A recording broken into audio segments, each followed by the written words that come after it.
I want to give parents a heads up. I don't know if any of you have younger children with you in here this morning, but if so, I'm going to be just as direct as Paul is, where he goes there in chapter 7. And we're going to talk marriage, and we're going to talk about sex. I'm not going to get crude. I'm not going to be inappropriate, but if you would rather you be the one approach that subject with your kids as opposed to me, feel free to take your kids out. This would be a good Sunday to check out the children's ministry downstairs, out and to the right, out here. Seriously, don't feel awkward about that at all if you need to do that. Marriage is a good thing. I've been at it for 41 years, Marilyn and I have, and I'm kind of getting the hang of it, and it's a good thing. Anything good that can be said about me has to do with two things. It has to do with the fact that Jesus is in my life and the fact that I married Marilyn Perkins. And those are the two best things going on in my life right now. Marriage is a good thing, but it can be a challenging thing too, right? Marriage has ups and downs, and sometimes it's a struggle. And there's tension and there's stress and things aren't going so well. And that could be true of you here this morning. And so this is a good place to deal with that. And I hope that in everything that is said and shared today that you can leave here feeling encouraged and maybe some things in your toolbox that can help you break some new ground and open some things up in a good way in all of our marriages here this morning. Trusting the wisdom of God and applying the wisdom of God to your life makes a difference. And that's what Paul is saying to these Christians who are in the city of Corinth, first century AD, in the country of Greece. He's saying to these brand new Christians, following Jesus makes a difference. It makes you stand out in contrast to the culture around you. In a good way, in a positive way, in a way that people are drawn not just to you, but they are drawn to God. They're drawn to the Christ that you follow. Today, some people feel that being a Christian doesn't make much of a difference. And you've probably heard this said. Preachers are kind of notorious for saying it, that statistically, when they look at marriage and the incidence of divorce in Christian families, Christian marriages, as compared to the general population, that there is no difference. Statistically, Christians divorce as often as anybody else. That's not true. Simply not true. Bradley Wright, who is a professor of sociology at the University of Connecticut, did a study, and he found that people who identify themselves as evangelical Christians, that just means you're a conservative Christian, people who identify as conservative Christians but who never or rarely attend worship have been divorced 60% of the time. 60% of those people have been divorced. But for those who identify as Christians and are regular in worship, it goes down to 38%. That is a huge statistical contrast.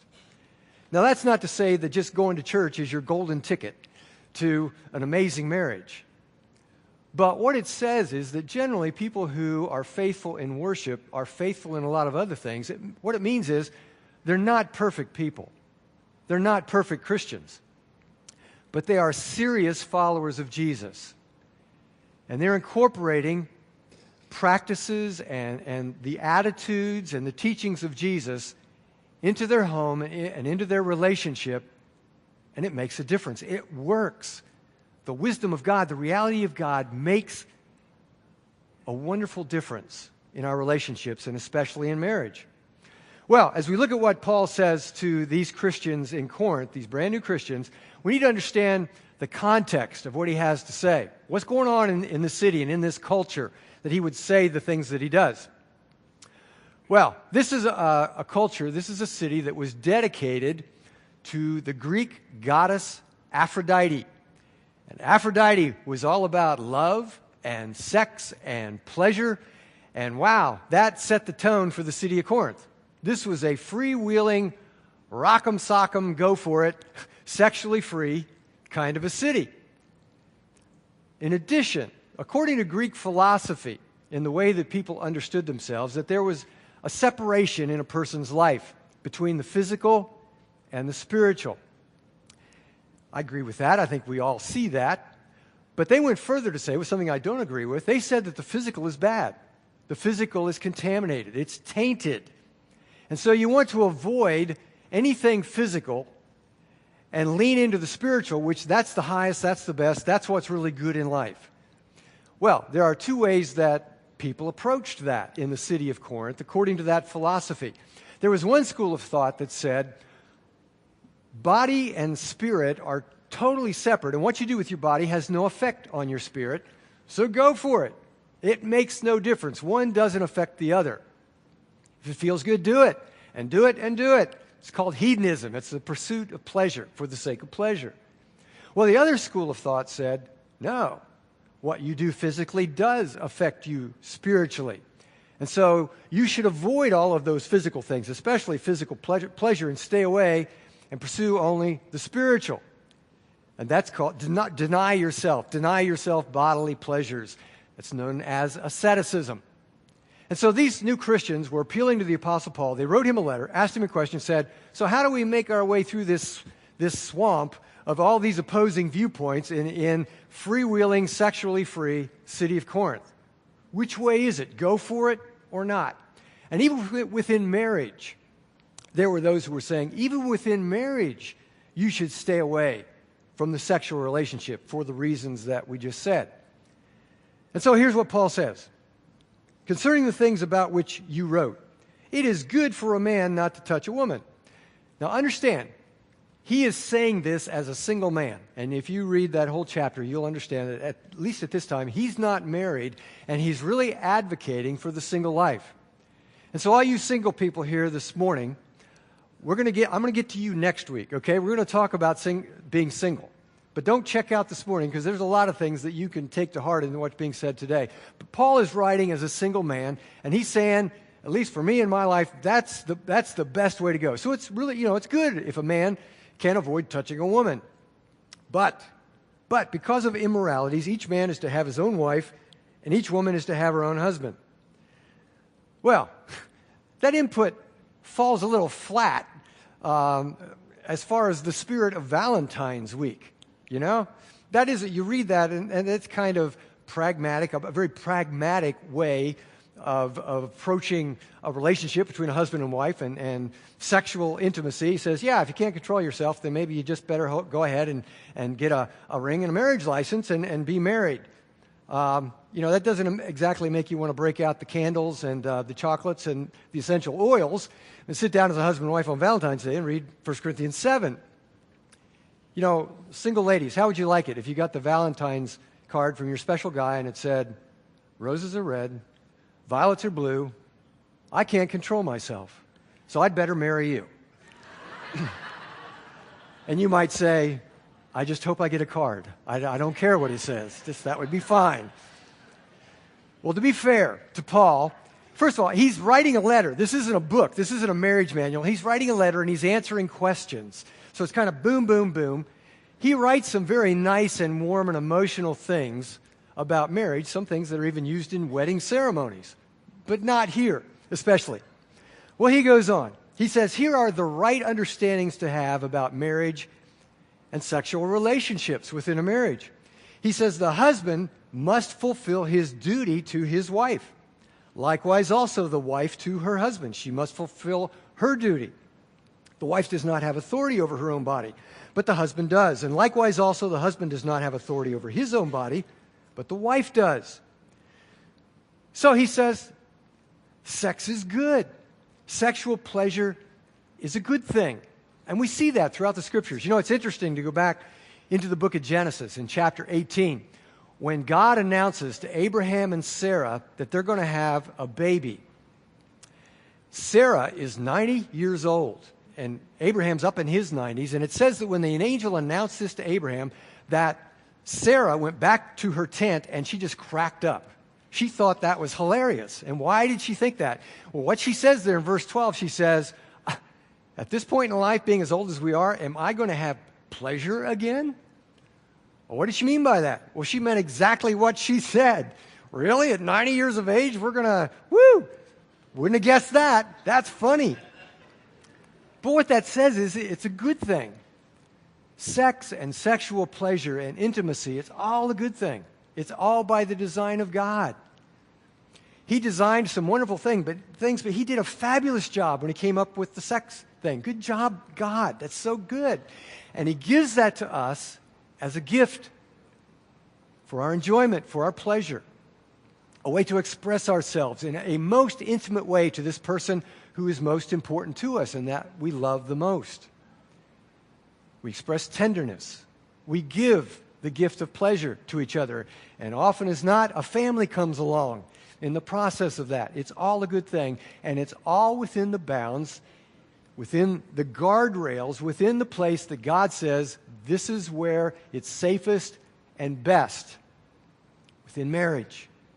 One man, one woman, united for life until death separates you. That's where it happens, or it should. Now, that's not to say that people who participate in intimacy outside of marriage, that's not to say it's not a pleasurable thing. Well, certainly it is, or they wouldn't be doing it, right? And people who are intimate with each other outside of marriage certainly can and do love each other, and there is tenderness there. There's a relationship there, not to say there isn't. But there's one missing ingredient. You know, you can come together and share a lot of things. You can share a bed. You can share a mortgage. You can have joint bank accounts. But the one thing that's missing outside of marriage is you've left a big old back door wide open. And one or the other of you can walk out any time that you want. And you haven't made that declaration before God. You haven't made that declaration before the people who know you, especially if they know you as a follower of Christ. And if that's happening outside of marriage, you're not providing the contrast that should be there. And you haven't shown them what it really means to follow Jesus. If you haven't driven that stake in the ground and stood up before God and stood up before witnesses and followed the laws of the land, whatever land you happen to live in, to say, yes, you are my one and only, ever and forever, and there will be no one else that I would ever give myself to in this most intimate way. That's the missing piece that God says is key. Because otherwise, there's all kinds of opportunity for hurt. And in our culture today, which is very much like the culture of Corinth, we're getting all kinds of messages. It doesn't matter. It's just marriage is a piece of paper. It's an outdated ceremony. No, it's not. There's an ingredient there that is so crucial. First of all, appreciating the wisdom of God, but making that forever commitment to somebody. And our culture promotes more and more this idea that, it's the playground that's open for all, and there don't have to be any guarantees of commitment or promises or being around later, and people get hurt. And you know that. Some of you have experienced that and say, there is no deeper hurt than to think that you gave something so precious and good to somebody, and then they walked off, and they walked out. Boy, that hurts. And so God wants to spare us that, and he says, yes, marriage is the place. And so we've got to trust God. And I'll say this to single people, and especially the younger single people that are here. Trust that God knows what he's talking about. Trust that Jesus is the smartest man who ever lived. And when he was asked about marriage, he said, yes, you go back to the very beginning when it was established, and it's one woman, one man in a marriage relationship until death separates you. Jesus was very clear about that. Jesus knows best, and he loves you most. The cultural icons that we look to today, all the pop artists who have input as to how life should be lived, they don't know you, they don't care about you, they don't love you, and they're not that wise. And all your friends on social media and all the input you're getting there, just go for it, do it, whatever. Understand, nobody loves you as clearly and deeply and knows you so well and has such insight into life as Jesus does. Trust him. He can be trusted. Well, in Corinth, there were people who were saying that even in the context of marriage, you shouldn't be doing this. You're being naughty. A good Christian doesn't have sexual relations because of the whole separation of body-spirit thing. And Paul says, no, on the contrary. He says, it's a duty. Husbands, it's your duty to your wife. Guys, did you know it said that? Well, yeah, really? What chapter and verse is that? Really? It's my duty?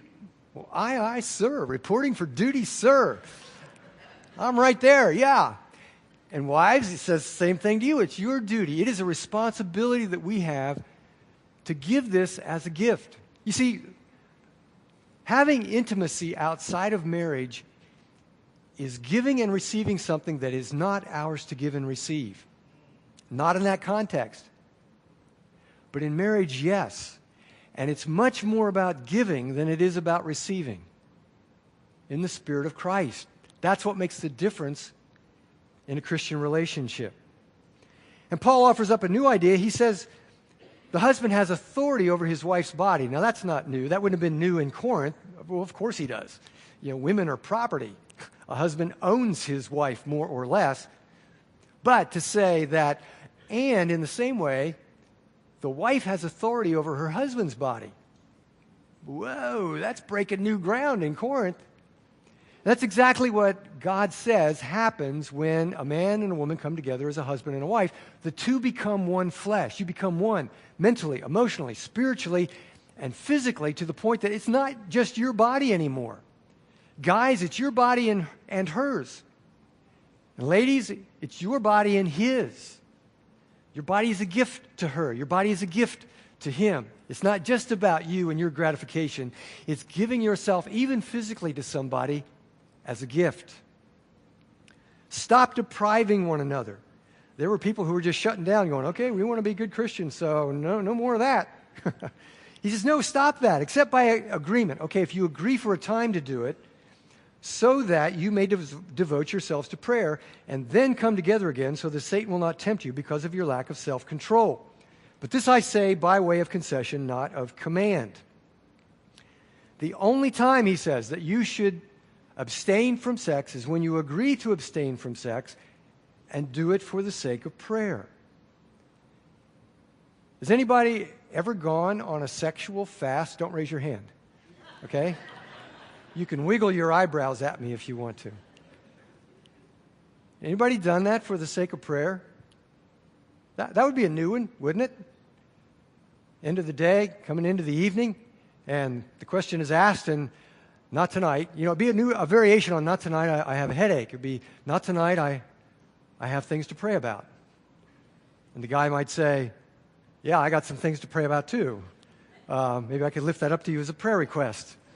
Yeah. You know, isn't it, it's ironic, this week, Wednesday is Valentine's Day and it's Ash Wednesday. What do you do with that? Now, we here at Parkside, we don't function according to the liturgical calendar. We don't participate much or say much about Lent, but that's a day of prayer and intense spirituality. So I don't know, what do you do with Ash Wednesday and Valentine's all at one day? Maybe it doesn't have to be either or. But at any rate, Paul says, if you're going to abstain sexually from each other, never do it to hurt and never do it to gain something from your partner. Never do it to manipulate somebody. Sexual intimacy should never be used to control the other person. Now, when difficulties come up in a relationship, the sexual relationship there's just no way that's not going to be affected. When you're not getting along and you just had some kind of an argument or a fight, it's pretty difficult to go from that into intimacy in the bedroom. That is expecting too much, isn't it? Yeah, it just doesn't work that way. But there should be an agreement between a husband and a wife that if you're going to call a timeout on sexual expression, it should never be a bribe. Sex should never be used as a bribe, never as a reward. Certainly never as a punishment when it's withheld. It should never be used to control or manipulate the other person. Because it's all about giving. Giving of yourself in a complete and total physical way to this person that you love. And it's the expression of that. And withdrawing sexually from each other leaves each other vulnerable especially if it's for an extended period of time. It opens your partner up to temptation to find gratification somewhere else. Now, that is never an excuse for that happening. Never an excuse for that. But the reality is there. And you do make things very tough on your spouse when that very precious and good thing is withheld. So, abstain for healthy reasons. And wouldn't that, I kind of made light of the prayer thing, but wouldn't that be an interesting thing if you've never had that experience before, and to say, okay, for, I don't know, for a day or for a week or whatever the period of time might be, we're going to take the time we would have spent and spend that in prayer. Prayer for each other as husband and wife. Prayer with each other, audibly, out loud. As husband and wife, we should hear each other, pray for each other. Pray for, if there are tensions in your marriage, to pray about those things and what those things are. Pray for God's help, for God's insight, for breakthroughs. Pray a blessing on your spouse in any and every way. Guys, your wife needs to hear you praying for her. And wives, same way, your husbands needs to hear that. Pray for the welfare of your family, God's blessing on your family. What a strength that would be. And not only would that improve the discipline of prayer in your life, it very well could increase the strength of your marriage, and maybe could improve some other things as well when you come back together.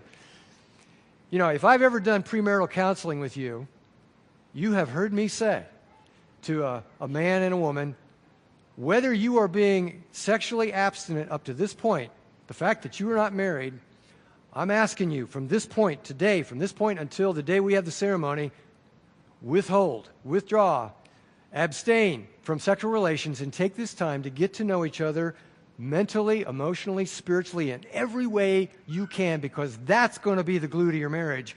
Sexual intimacy is simply going to cloud your issues and get in your way, and it's not time for that yet. But if you'll wait, I can almost guarantee you, when you get to the honeymoon, zowie, there will be fireworks going off. Well, there was this one couple I was with a couple years ago, and I gave them that whole, what you just heard, and they never said anything. They never said yes or no, we agree or disagree, never said anything. It was several months later. They got married, we did the ceremony, came back. I talked to the guy, and he said, you know what you said about holding off until the honeymoon and it being zowie? You were right. He said, man, it was zowie. So I'm just telling you, couples, guys and girls, God knows best, and He knows how to make it best. All right. We're going to skip over verses 7 through 9 and save those for next week when we talk about being single. To the married, I give instructions, not I, but the Lord, that the wife should not leave her husband. But if she does leave, she must remain unmarried or else be reconciled to her husband. Husband should not divorce his wife. Divorce is a big subject. We've got divorced people here. We've got divorced and remarried people here. That's a whole nother teaching that we're going to save for another day, but we're going to talk about it in the context of what Paul says next. And I'll kind of race through this. He says, to the rest I say, if any brother has a wife who's an unbeliever, if you have a Christian married to a non-Christian, and she consents to live with him, then don't divorce her. The unbelieving husband is sanctified through his wife. Unbelieving wife is sanctified through her believing husband. You know, there was evidently an attitude or an opinion that you've got two people who weren't Christians here in Corinth, and most people who became Christians, this was a new thing. They were probably the first one in their family to become a Christian. This was a brand new religion. So these weren't people who were Christian and non-Christian when they got married, probably. It happened later. And they're saying, well, we can't be together. A Christian shouldn't be married to a non-Christian. That's grounds for divorce. And Paul says, no, it's not. That is not grounds for divorce. He's saying, how do you know? Believing wife, the wife who follows Jesus, God might use you to bring your husband to know Jesus as well. And the same the other way. You believing husband, you might bring your wife to salvation in Christ. What a wonderful thing. So he's saying, believers, that's not grounds for divorce. You have a very legitimate and holy marriage in the eyes of God. And even when two non-Christian people are together, that's a legitimate marriage. God blesses that, whether they acknowledge God or not. God says, yes, that's holy and that's good. But he's saying to the believers, don't you be the one that walks away. Don't do that. God can use you in that situation. Well, we have that situation here, don't we? At Parkside, like in any church, we have spiritually mixed marriages. And that can be hard. Some of you may be here today as the believing spouse and your spouse isn't with you. Not because they're hostile, not because they're against you. They just don't get it, and they prefer not to be here. And that's hard. It's hard for you because you want to be together in everything, in every way in your life, and this is so very important, most important to you, and it isn't to the person that you love most. And things come up, especially when you got kids. And kids start noticing. They start saying, especially a little guy might say, a little boy, well, Dad didn't go to church. How come I have to go to church? Or they might say, Mom doesn't believe this stuff. Why should I believe this stuff? And those are hard questions to answer. And so I feel for you, and I sympathize for you, and I know that's hard. We all know that's hard. But hang in and pray. And just be Jesus the best way you know how. Don't badger, don't harangue. Just be Jesus and love and pray and pray and pray. And who knows, but that someday God might use you as the one who helps them make a breakthrough to find Jesus. Now, there's also the situation where you have a believer and an unbeliever who do come together in worship. And we probably have that here in the room this morning. And I don't say that to spotlight anybody or make you feel awkward. I'm moving my eyeballs around so I'm not looking at anybody in particular. But I'm not saying that to make you feel bad. On the contrary, what I want to do, especially I'm talking to the unbelieving spouse, if you're here this morning, I commend you for being here. Thank you for being here with your wife or with your husband. Thank you for honoring him or her and showing respect and showing solidarity even in something that you don't get and you don't follow yet. But you love him or her enough that you're going to be here with your spouse. That is so noble and so good of you to do. Hopefully you're finding some good things here. Even if you don't really understand or believe the spiritual part of things yet, hopefully you're finding some friendships, you're finding some things that have been very healthy in your relationship and in your home and in your family. But thank you for being here. Thank you for not being a block in the life of your children and confusing them as to which way is it? Is it mom? Is it dad? You're getting out of the way so that your children have an honest opportunity to come to terms with Jesus and decide what they believe about him and whether they're going to follow him or not. So God bless you. Even if you don't believe in God, God bless you for being here. And my hope and my prayer is that someday there can be the time that will come when all of a sudden you'll see things you don't see right now, and you believe things you don't believe right now, but there will be no coercion, no arm twisting. We don't think badly of you. On the contrary, we respect you very much for what you're doing and for being here today. Some marriages are struggling, and some of them are here in the room this morning. You know, I've made light of a few things that just aren't funny. They're all too real for you. And there's a lot of hurt going on in your life right now, and you don't know exactly how to get things turned around. You're all sideways with each other. You both want your way, and you're not getting your way. You love each other, but you just can't seem to hit your stride. You can't talk to each other without fighting. Maybe you've gotten past the point of trying to talk and you're just not talking. And you feel like you're coexisting in the same house. And you're hurting. What do you do with that? I wish I had the magic wand that I could wave over you and make it all better. And you know I can't. And you just know there is no such thing as that. What I can do is this. I can pray for you. And my prayers aren't magic any more than anybody else's. Any caring, concerned friend who follows Christ can pray for you. Any leader in this church or any good friend that you have can pray for you, and it makes a difference. But when people come to me, I'm not a professional counselor. But I can listen and I can care and I can pray, and I have names on my prayer list, a very confidential, private prayer list in my home. And I pray for couples every day, almost every day, by name, that God can help and intervene and get things turned around. Prayer makes a difference. Don't be afraid to admit you need some help. So often we have this funny conception of the church that everybody in here is perfect except for me. That's not the case. We're all over the place. It's where we are in life, and marriages are all over the place. And some marriages right now are in a good place, and they're very strong and good, yes, and some are not. Marriage can be up and down. And so this isn't a place to keep secrets in and hurt silently. This is a place to find help and encouragement and to be honest and say, we are struggling. This is the safe place to find help. It is. It takes effort. And don't get caught up looking in the rearview mirror, because you might be saying, well, according to what you've said this morning as to all of this should have happened in this way for marriage to be what God intended. We didn't do much of that. We didn't do any of that. We got it all backwards. Okay. You can't unscramble the eggs. That's in the past. So quit looking in the rearview mirror and say, today is the day. Today is the day you can drive the stake in the ground and say it can be different starting today.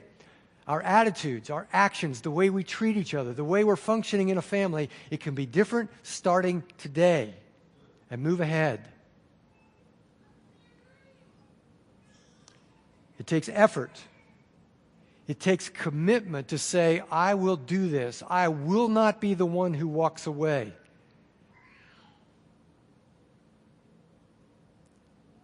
It takes each partner dedicated to giving and not taking. And whether both partners are a Christian or not, even if you don't believe in Jesus, if you'll follow the principles of Jesus, they work. If you'll just model his attitude, whether you think he's the Christ or not, it works. When both partners bring that attitude to a marriage, it makes a difference when it's all about giving and not taking. And so here are the questions that you can ask each other. Starting today, things can maybe turn in a good and healthy direction. Ask each other these questions, and if you want to, take out your phone and take a picture of this screen. Husbands, say to your wife. Wife, say to your husbands, what can I give you to make you fulfilled? What can I give you that would bring you pleasure, physically and otherwise? What can I give you to make you successful in the things that you're pursuing in life? What can I give you that would demonstrate the love and the honor and the respect that I feel for you? What would it take? What can I give you? What sacrifice can I make? What is it that I need to get out of the way? What is it that I can give up for you that will remove a block that stands between us right now? I will do it. Tell me what it is. And I hope right now, that husbands and wives, you're not sitting there, that nobody's elbowing the other one. Okay? I hope you don't go home today and say, I hope you were listening today to what he was saying. Don't do that to each other. Please don't do that to each other. Okay? Stay in your lane. You listen to what Jesus is saying to you and what you need to do, even if it's not reciprocated, because it might not be. You might be the only one giving, but go ahead and do it. Go ahead and do it. No matter what, you're honoring Christ, you're honoring your spouse. But understand that Christ is so good at taking broken people, and all of us are. Everybody in here in this room is broken or has been broken in the past. We're all in the process of allowing God to put us back together. And God can take broken people and pull them together in this thing called marriage. And he can put them together. And there can be something good and growing and fulfilling even in the midst of our brokenness.